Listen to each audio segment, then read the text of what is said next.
तिगाड़ा काम बिगाड़ा। तीन बहुओं के रवैये से सासू माँ बहुत परेशान थी। दरअसल बात ये थी कि तीनों बहुओं में किसी बात को लेकर अनबन हो गई थी। तब से ही तीनों एक दूसरे से मुंह फुलाए रहती थी। ना कोई सीधे मुंह किसी से बात करती, ना किसी का कहना मानती। पड़ोसी भी इस बात को जानते थे और जाने कैसे कैसे बातें भी करते। इसीलिए सासू माँ ने तीनों बहुओं को तुरंत अपने कमरे में बुलाया। मैं कई दिनों से देख रही हूँ, तुम तीनों अलग अलग सारे काम कर रही हो। ये सब नहीं चलेगा, तीनों को मिलकर ही काम करना पड़ेगा। सास की बात सुनकर एकदम से बड़ी बहू बोल उठती है। नहीं मम्मी जी, मैं इन दोनों के साथ कुछ नहीं कर सकती। मैं इस घर की बड़ी बहू हूँ, फिर भी ये मेरा कहना बिल्कुल भी नहीं मानती। अरे जेठानी जी, जानबूझकर मुझे डबल काम करवाती है आप, और छोटी मुझसे तेरे मुंह ही बात करती है। इन दोनों के बीच हमेशा सैंडविच बन जाती है मेरी, और मैं हमेशा आलू की तरह बीच में मसली जाती हूँ। मम्मी जी, इन दोनों को लगता है कि मैं छोटी हूँ तो इनके पैरों तले दब जाऊंगी, लेकिन नहीं, मेरा भी उतना ही अधिकार है जितना इन दोनों का है। बड़ी आई दोनों मेरी चुगली करने के लिए, मुझे क्या कम समझ रखा है। तीनों बहू एक दूसरे से बहस करने लगती है और सास दोबारा ये देखकर टेंशन में आ जाती है और सबसे कहती है, चुप हो जाओ, अब से तुम तीनों सारे काम एक साथ करोगी। आंख बंद करके एक दूसरे की बात सुनोगी। तुम तीनों इस बात को गांठ बांध लो, वरना अगली छुट्टियों में तुम्हारा अपना मायके जाना कैंसिल। सास की बातें सुनकर डर के मारे तीनों हामी भर देती हैं। जी मम्मी जी, मैं समझ गई। हाँ मम्मी जी, जैसा आप कहें, आप जो कहेंगे मैं वही करूंगी। तीनों बहू सास की बात को गांठ बांध लेती है और वादा करती है कि अब से सारे काम वो तीनों एक साथ मिलकर ही करेंगी। ये सब देखकर सास खुश हो जाती है और वहाँ से चली जाती है। नीचे जाकर वो देखती है कि घर में शर्मा जी आए हुए होते हैं। सास जोर से आवाज लगाकर कहती है, अरे बहू, जरा चाय बनाकर तो लाना, शर्मा जी आए हैं। सास की बात सुनकर तीनों बहू तुरंत किचन की ओर भागती है और चाय बनाना शुरू कर देती है। मुझे तो एकदम मसाले वाली कड़क चाय पसंद है, तो हम शर्मा जी के लिए मसाले वाली चाय ही बनाएंगे। अरे नहीं दीदी, गर्मी के मौसम में मसाला चाय कौन पीता है? मैं तो शर्मा जी के लिए इलायची वाली चाय ही बनाऊंगी। ये कैसी बात कर रही हैं आप दोनों? मेरी मम्मी ने सिखाया है कि मेहमान को ज्यादा दूध और शक्कर वाली चाय देनी चाहिए, वरना वो घर वालों को कंजूस समझते हैं। तो मैं तो शर्मा जी को ऐसी ही चाय दूंगी।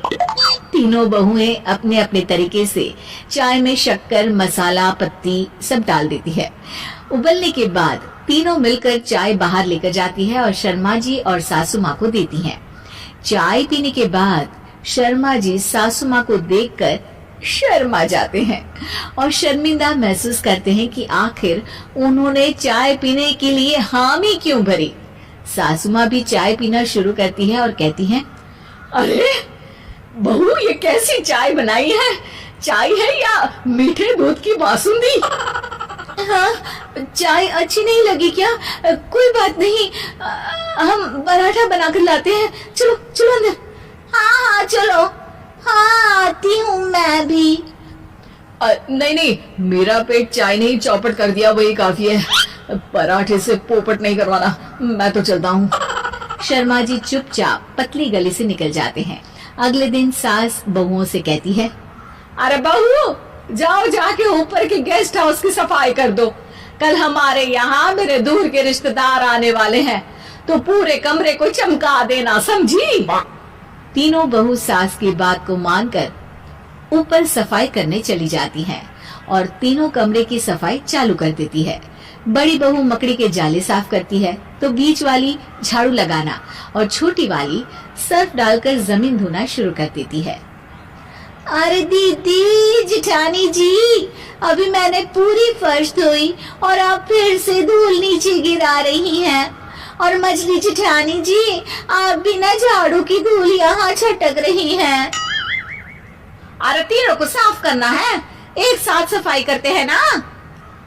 अरे वही तो, हम साथ साथ हैं, घर साफ साफ है। तीनों बहू ऐसे ही काम में उलझ जाती है और 2 घंटे तक एक ही कमरे की सफाई करती रहती है। बहुत देर से अपनी बहुओं को ना देखने के कारण सास ऊपर कमरे में उन्हें देखने जाती है, लेकिन कमरे में घुसते ही वो गीली फर्श पर फिसलने के कारण नीचे गिर जाती है। ओरी मोरी मैया, हड्डी मरोड़ के रख दी, आए मेरी तो कमर ही टूट गई रे। तीनों बहुएं सास को उठाती हैं और बिस्तर पर सुला देती है। अरे मेरे हाथ पैर दर्द कर रहे हैं, दबा दो आराम मिलेगा। हाँ जी माँ जी। अरे जी माँ जी। और तीनों बहुएं एक साथ सास के हाथ को दबाना शुरू कर देती हैं। माँ की तो चीख ही निकल जाती है और नतीजा ये होता है कि सास के बचे हुए शरीर में भी दर्द उठ जाता है। हाय राम, ये क्या कर दिया तुम तीनों ने। अरे मेरी तो किस्मत ही फूटी है कि तुम जैसी बहुएं मुझे मिली। हे भगवान, पूरे शरीर में दर्द बढ़ गया है, अब तो पता नहीं कि चल भी पाऊंगी या नहीं। माफ करो, मुझे गलती हो गई मुझसे कि तुम तीनों को एक साथ काम करने के लिए बोला। सोचा था तीनों मिलके अच्छे से काम करेगी, लेकिन बड़े बुजुर्ग सही कहते थे कि 3 तिगाड़ा काम बिगाड़ा। तुम लोगों ने ये बात ना आज साबित करके दिखा दी। तुम तीनों को तो समझाना यानी मानो भैंस के आगे बीन बजाना है। तुम्हें अकेले अकेले काम करना है ना, तो अब से तुम अकेले ही अपना अपना काम करो। तीनों बहुएं वहाँ से जाने लगती है। अरे कहाँ जा रही हो? आप ही ने तो कहा कि अपना अपना काम करो, तो मुझे मुल्तानी मिट्टी लगानी है।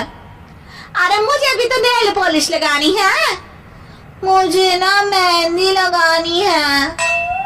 सास अपना सर पीट लेती है और कहती है, अरे मुझे भी लगाना है कुछ। क्या माँ जी? क्या माँ जी? क्या माँ जी? तुम्हारे घर वालों को फोन तुम्हारी हरकतें बताने के लिए।